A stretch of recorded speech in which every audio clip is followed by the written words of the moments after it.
For a great cup of joe, there's one thing you should know. Your morning brew can also be playful. Buff Boy Brewing guys make the temperature rise, and you surely feel naughty when you swallow our coffee. If you want some real heat, give your mouth a fine treat. You will want some more, rest assured. Buff Boy Brewing, you can't get enough of.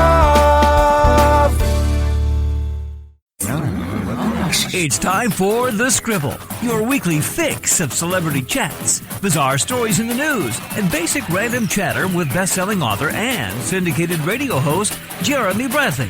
Make sure your seat is in the upright and locked position and your barf bag is securely in place. Here's Jeremy Bradley. Thank you very much, Larson, and Merry Christmas Eve Day. Is that the way we say this? I'm not even sure, but what I do know for a fact is that we are live in the Central Time Zone on Christmas Eve 2021. You're probably asking yourself, hey JB, you're a no-name celeb. Why are you working on Christmas Eve? Well, the answer to this is simple, by the way. It really is that earlier in the year, we generally tape Christmas programming. You remember, like I was on the radio, syndicated radio for 15 years. We would tape most of our December, which was usually Christmas. We would tape our December programming typically in November before American Thanksgiving. And then I was off, aside from doing our celebrity entertainment headlines. And then, here's the secret about this podcast, is that it was also generally taped in November. Some of the times we would do the odd... we would pre-tape a bunch of segments, not badly like SNL last weekend, but we would certainly pre-tape a bunch of segments, piece them together. If we had a celebrity guest talking about Christmas or whatever, we'd insert that. But generally, all of our December content was taped at least in November. This year, though, I just wasn't in the Christmas spirit. There was just something. I'm not even blaming Corona, because that's kind of what everybody... My mom was saying that to me the other day. Oh, it doesn't even feel like Christmas. Oh, that's my mom imitation, but it doesn't feel like Christmas. Oh, we're going to put up the tree, like I think it was like 10 days before Christmas she told me they were putting up the tree. And it's just such a far cry. Now, I have a theory on this. Oh, and by the way, in case you're hearing the jingle belling in the background, I'm wearing jingle bell slippers because, we're about to celebrate Christmas here. And anyway, I'm wondering, though, if it's as you get older, like my parents don't have any kids living at the house anymore, right? When it was my two older brothers and me, the five of us at the house, Christmas was just different, right? When you had kids. And even when we were in our, I guess, how old was I when my brothers moved out? I think the three of us lived there until I was 18 or 19. My brothers got married, and then I moved out of the house when I was 25. Anyway, so the point is that I think even when we were teenagers, Christmas was really quite fun. And then, as once we got older, like I remember having Christmas it was just my parents and me, right? My brothers had already moved out; they had their own families, they had kids, and it was just strange because I was living in the typical story, right? The 20-some-year-old living in the parents' basement. You really don't care about the Christmas presents. You're kind of just like, I'd rather have money. Like my mom didn't know my interests; she didn't know really what I was into. I was sort of that walled off kid, I guess, in his 20s. Fast forward then, when I got my own house, right, we're going on, 14 years now, it was something different, right? I got to decorate my place. It was, it was mine. I had my own dog. It was, it was just kind of my own Christmas. And then you have that extension of going to your immediate family's house. And then the double extension of going to our extended family's houses. And I always joke and say that we're practically Jewish because I would do Christmas Eve with my parents. I'd go back there on Christmas Day. Being Canadian, we also have Boxing Day, which is the 26th. So we would then do, we would have my immediate family, like my brothers, their wives, and the kids would come on Christmas Day to my parents' house. I would go there too. Boxing Day, we would then have either my mom's side of the family or my dad's side of the family. So we'd have the big extended family Christmas the next day. And then we have the other side. So if we did like my mom and, the next one would be my dad. We would do that generally a couple days later because the way the calendar would fall, sometimes it would have to be like a weekend or, it might be a few days after the whole thing. And so we would do traditionally 4 days of Christmas celebrations. And I mean, we're talking heavy eating most of the time. And so I guess when you're younger, it's a little bit easier on the body to do stuff like that, to have the drinks and the food and everything else like that. But so now just we still get together. I don't whether we're allowed to or not, right? Because there were shutdowns and everything. I mean, we still got together. None of us have had corona, knock wood, so it's all good. But there's just something different about it. Like last weekend, we had my nephew's birthday, and we got to see, so my brother's in-laws, and they're always they're really fun. I love hanging out with them. I was actually looking forward to it because I was just, we get to see them. I haven't seen them in so long, so we do my nephew's birthday, like a week before Christmas. And even then, like, their Christmas tree was up. My brother had, like, Elvis Christmas music playing. Elvis, not elves. Elvis Christmas music playing. And there was just something non-festive. Now, again, it wasn't the actual Christmas celebration, but, you're heading into Christmas, right? You'd think that people would be talking about Christmas. But it was just sort of humdrum. And again, it wasn't anything about Corona. Nobody went on a rant about vaccinations and lockdowns and shutdowns and Omega Orion. What is it called? Omicron.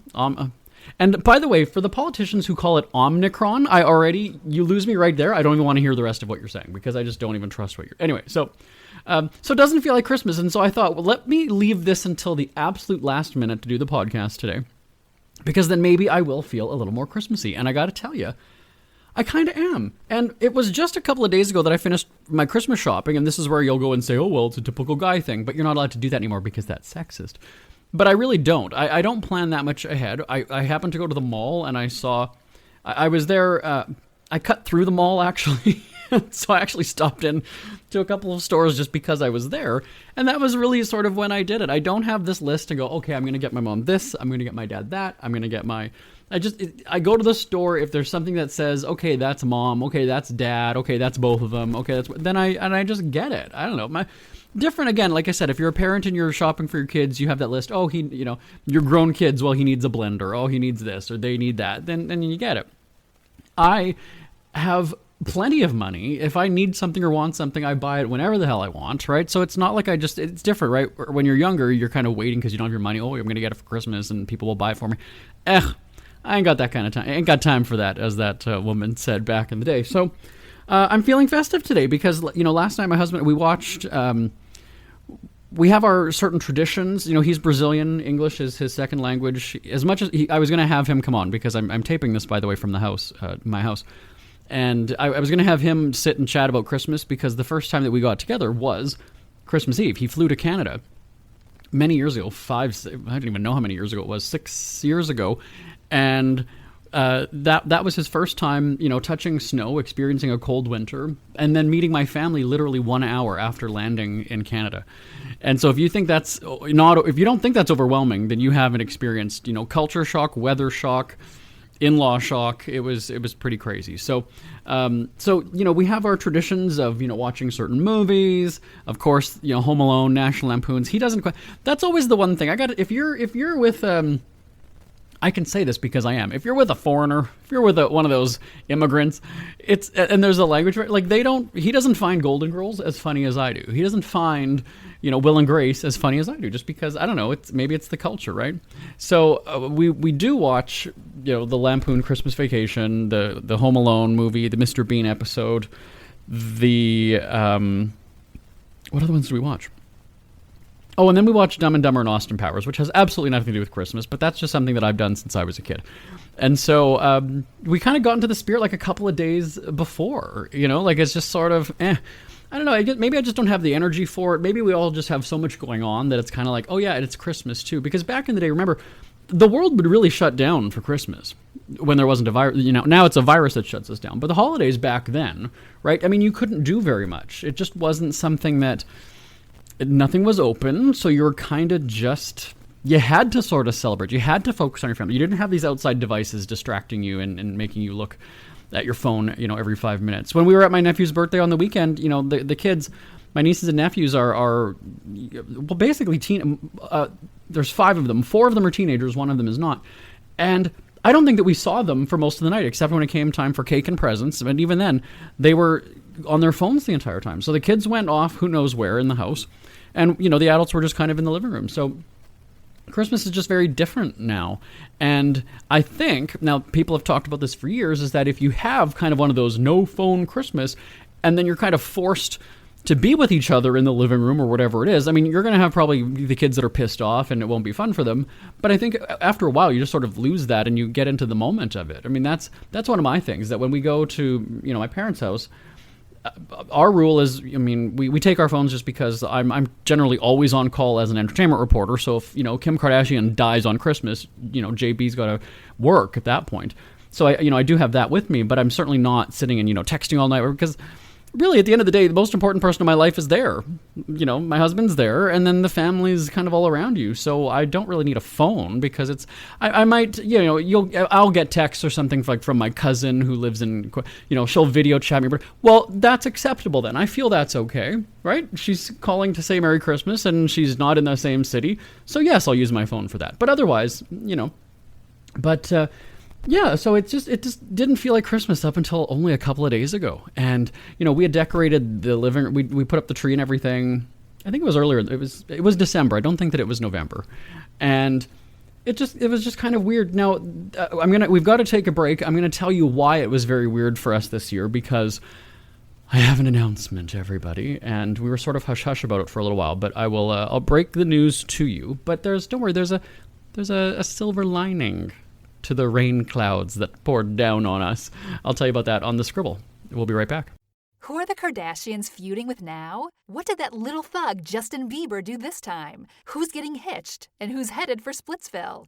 Hear the latest celebrity news and gossip every day on Entertainment Wrap-Up. The good, the bad, the ugly, but mostly the ridiculously hilarious. It's all recapped in this daily segment at entertainmentwrapup.com. Have a laugh at the expense of the rich and famous when they take themselves way too seriously. It's 3 minutes of time-wasting fun at entertainmentwrapup.com. Check out Entertainment Wrap-Up at entertainmentwrapup.com. Brought to you by Speak Free Books. JB here, back on the Scribble with my jingle slippers. There we go. I don't think that you even heard that, but Merry Christmas to you. And I will say Merry Christmas because it is tomorrow and it's a day on the calendar, and so I'm going to wish you Merry Christmas. Next week, when we do the show on New Year's Eve, I'm going to wish you Happy New Year, whether you celebrate it or not. Deal with it. So this is now where we kind of take a more somber tone to the show, because I mentioned in the last segment that it is a little bit of a different Christmas for my husband and myself. We made the announcement just a couple of weeks ago at the beginning of the month that our beloved golden retriever Ernie, 13-year-old golden retriever Ernie, died a little while ago. And if you listened to me on the radio, if you listened to me on the podcast, if you've followed me on Facebook or whatever it is, you will know that Ernie was he was a golden retriever. He was with me from the very beginning. He was actually named through a contest on my syndicated radio show. And he was kind of really, when I got my house, I purposely made sure that I got a house with a big yard, and because I was moving by myself, it was just awkward. And he came into my life almost right, I think about 2 or 3 weeks after I moved in. I don't even think I had the home fully furnished. I had living room stuff, I had a bed and everything, but I didn't have everything for the kitchen. I didn't have but I got a dog first, which was kind of interesting because that's something that I just always wanted. We had a family pet growing up, and when we had him put to sleep when I was 20 or 21, my mom said, no more dogs, no more pets, and I ended up getting 2 rabbits just to sort of circumvent that no dogs thing. I mean, yeah, they were pets, whatever. But so fast forward to Ernie, who really was in his own right kind of a celebrity. We had on the radio show, Kathy Lee Gifford and Hoda Kotb call in for him. We had Cesar Millan, the dog whisperer. We had Sass Jordan. We had a bunch of celebrities that it was sort of a running joke that they would call into the show. Well, the show, remember, I ended 15 years of top of the charts in June, so I'm not hosting that music show anymore.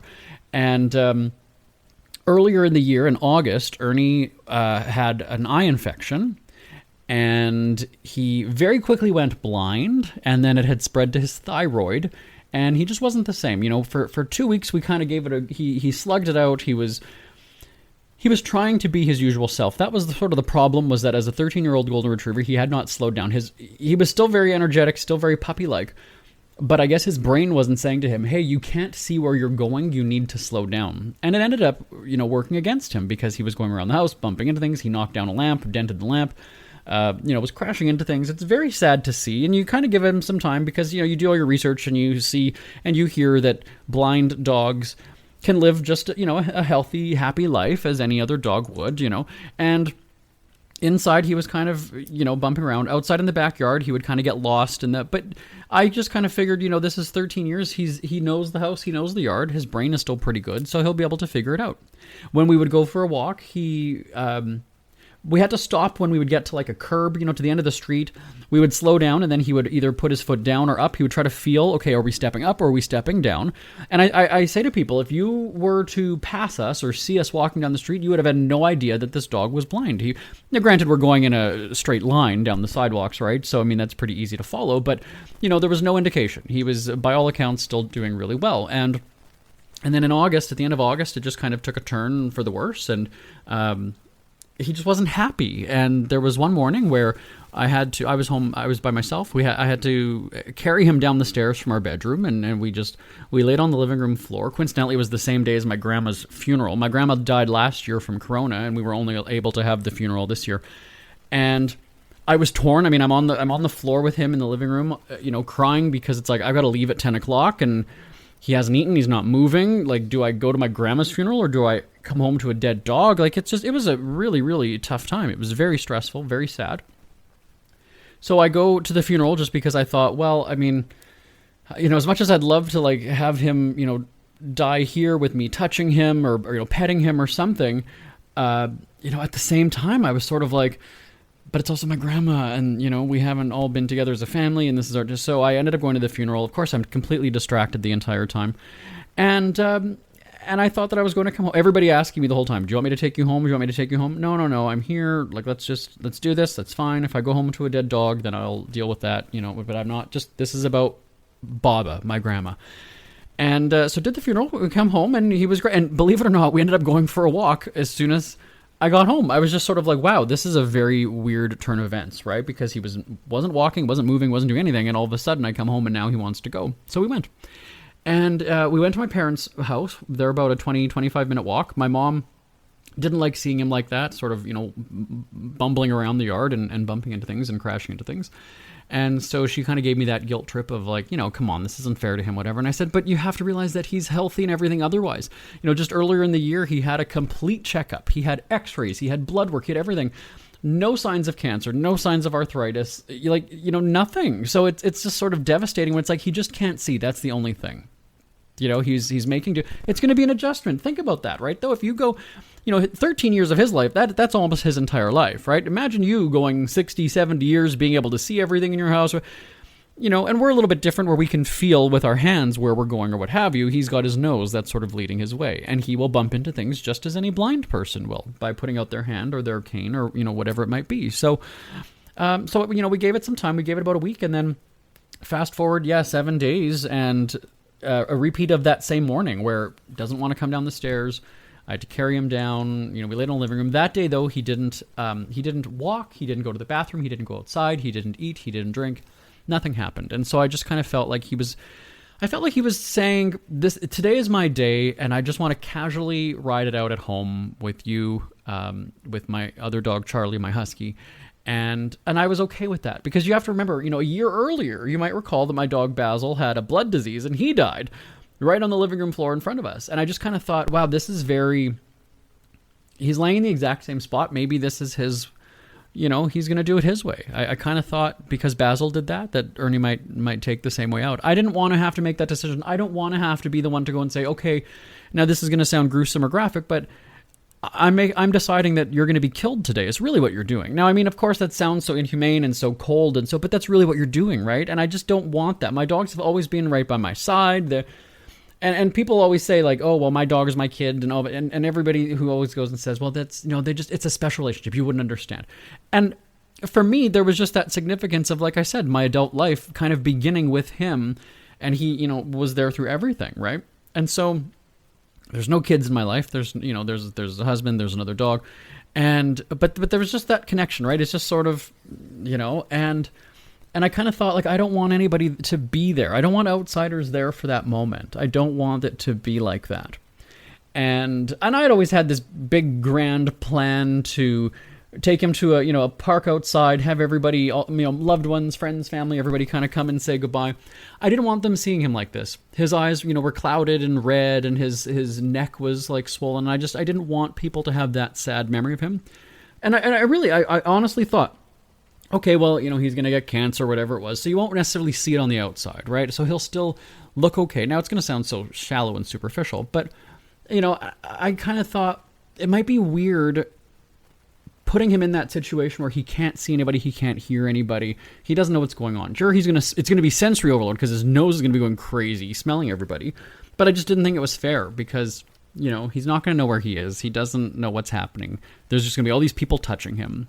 And I'm sure he would have loved it in a regular period of time, but just not for the way it played out. And so that afternoon, my mom had called and asked how he was, and I'm just breaking down, crying. And again, the good thing, I guess, with my parents living so close is that they are just a few minutes away.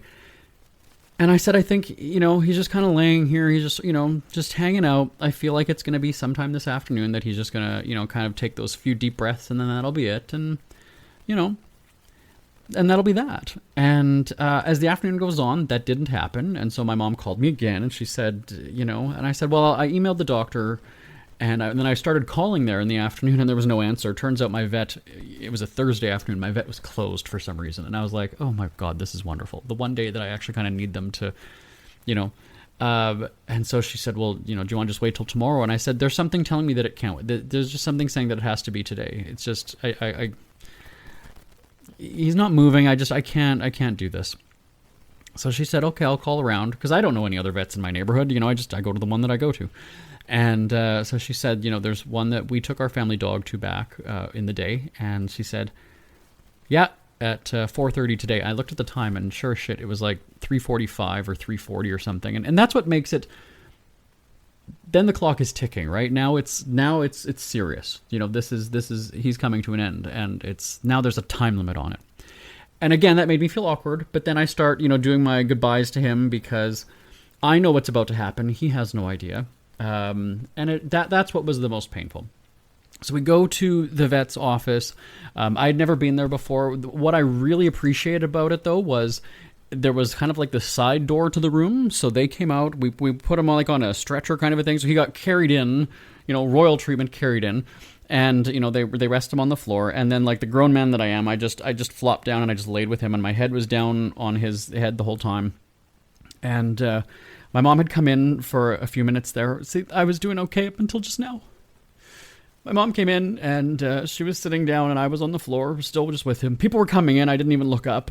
Somebody came in and sort of talks about what's going to happen, and the doctor's going to come in and look him over, and then somebody else comes in again, and I was about ready to just go and say, like, can you people just fucking do this? Just make it end right now. But I get also that they want to give you more time with your pet. And I didn't need that for some reason. I was just like, let's just do this. Because he's somewhere where he doesn't know where anybody, he doesn't know anybody. These are new smells to him. He's just sort of, here. And so then they said, okay, my mom left. She didn't stay there for the final moments. And so they left me there with him for a few minutes. And I just kind of did my, you're a good boy. Everybody loved you. I took some video of me telling him that and petting him and kissing him. Took some pictures, which is, again, I didn't know. This is weird. Your dog is minutes away. And there's one video where I'm saying to him, there's only a few minutes left. And then the doctor comes in, does everything. And she said it'll be a few minutes. And so then I just did another video, and I got to, it was just so hard. And I just didn't look up. I couldn't do any of that. I just laid there, just talking to him and touching him. It's weird because, he's deaf and blind, but, he can't hear me, but I'm still telling him those things. And that was the hardest part of it all, was I'm leaving him on the floor and just walking away. This is he's never been here before, and it's on the floor, which I just thought was strange. And it's like, I'm walking away from you after 13 and a half years of like always being there. So, and then again, I turn around before I go to the door, and I take another picture of him laying on the floor. I don't know why I have those memories. For some reason, I just felt compelled to do that. And It was really, that was the hardest part, was just leaving him. And, there was no big dramatic. I remember when we had our family dog put to sleep, he was sitting up, and then he gradually slouched, and then he crapped on the table and peed on himself and whatever. And thankfully there was nothing, there was no gasping for air. There was no whatever. It just happened. So that was nice. But it was just very hard. And we already have to go for break. But I'm gonna keep going, because you know what? Screw it. I got to tell this story. When Basil died, we ended up doing a 2-hour podcast and 2-hour radio show with, Dr. Phil and Cesar Millan and the mayor from my city, because Basil came from the city pound. And that's one of the feelings of guilt that I have, is that I'm not doing the syndicated music show anymore. So I don't get to give Ernie this big send off with celebrities who knew him and met him and liked him and whatever. And there hasn't really been much of a tribute. So this is kind of my one platform to sort of tell that story in long form. So I'm going to keep doing that. So whether we run longer than 30 minutes today, I'm fine with that, if you are as well, listeners. But, it's kind of weird, because then when I got home, I said to my other dog, I was like, okay, well, let's just go for a walk, which is what I did when Basil died, and I came home to Ernie. Ernie had a much more close attachment with Basil. They'd together for 9 years. They were, buddies, and it was just difficult to get Basil out of the house when he died in the living room, on the floor in front of all of us. We had to lock Ernie in the kitchen, and then I went out the front door. And then when I got home, I came through the back door. Ernie was still standing at the kitchen door waiting to go into the living room. We were gone for about, half hour, 45 minutes. He was still waiting to go into the room. My other dog, Charlie, was a puppy. He was only about 6 months old when Ernie just died in August. And, so he was still just very anxious, rambunctious, and almost, I don't even think really noticed that Ernie wasn't there. He was still just excited. So I kind of felt bad about that. I sort of felt like, come on now, this your friend just died, but... I don't take it personally. So we went for a walk, and then I do my usual calls. I'm not that person who goes onto Facebook and does this big announcement. Like I said, we just told people about it in December. Ernie died at the end of August, and so we only now have just said to the most people. I mean, some, a lot of family members. My mom's side of the family ended up meeting my new dog. Oh God, there was another part of the story, you guys. We have a new puppy, but anyway. So let me. I'm jumping ahead. It's the eggnog. I got eggnog. My husband just brought me another glass of eggnog. So certain people knew in August. I ended up making those phone calls. This isn't a text where I just go and say Ernie died, because like Basil, nobody knew that he was sick. And so it was a complete shock, right? I just kind of kept it quiet and said nothing on Facebook, so people would have had no idea. You have to remember, too, because with my job for the radio shows and all this other stuff, we have storylines and we have things that are mapped out well in advance. And so... this is going to sound so strange, but Ernie's death, we didn't really have time allotted for that this year. It sounds so stupid, I know. But, so why don't I tell you on Christmas Eve, right? But no, so I had mentioned something earlier on Facebook, and I posted a big column and commentary, and we made a tribute video and things. So about a week or so after Ernie died, there was just something that was just not right about the house. I only know my house with a golden retriever. Yes, a husky is fine, but it's just something different. And so we had discovered that there was a family that had some golden retriever puppies south of the city, close to where I'm in the newspaper. And we went there on a weekend. And I said on the way out there, I'm not committing to a dog today. I don't care how great of a connection we have. I don't care what the deal is. No matter how this plays out, I'm not coming home with a dog. So we go and meet these 3 puppies that are running around this farm. And I said, okay, great. I'll let you know. I'll be in touch, which I guess people kind of say that and then just don't show up or don't come back. We'd gone for lunch. I was very quiet, which is strange for me. And suddenly I was just like, let's do this today. We're already here. Let's just... And sure enough, we ended up going to the dollar store. We got some blankets. We didn't go out with a cage or a kennel or anything like that. And we brought home a puppy that night. And he's a golden retriever. We just decided on a name a couple of days ago. His name is Bruno. And he was born June 4th. So he's, still very young. We've got 2 puppies in the house now. We've got a husky who's almost a year old. He'll be a year in February. And we've got this golden retriever who was born on June 4th. And they are so much in love already. They are like brother. They are best buds. I mean, when we wake up in the morning, when I had Ernie and Basil, their first thought was, it's time to eat. It's food. We're starving. Let's go eat. These 2 guys now, when we wake up, they run to the back door and they are playing for a half hour, 45 minutes as soon as we let them out. My other two dogs had no desire to be outside on their own. You know, they were ready. They would go do their business and then run right back to the door and come in. These guys are out there for a good, I'm not kidding you, 45 minutes, an hour, just tearing around the backyard, finding a stick, chasing each other. And so it really was a good decision, I think. I'm very lucky and very happy that they hit it off. So that's that. We've got to go we're almost out of time. We'll be right back on the Scribble after this. We hear you chirping. Get scribbling. Tweet up the Scribble at The Scribble Show. Join the discussion with Jeremy Bradley. It's all going down right now on Twitter at The Scribble Show and at thescribbleshow.com. My name is Jeremy Bradley. This is The Scribble. Merry Christmas, everybody. Have a great, safe, happy holiday season. I'm going to talk to you next week on New Year's Eve. Bye-bye for now. Want more Scribble? Check out thescribbleshow.com for past shows, celebrity interviews, cheapskate tips, and more. That's at thescribbleshow.com and on Twitter at The Scribble Show. The Scribble is a speak-free media presentation. If you want some real heat,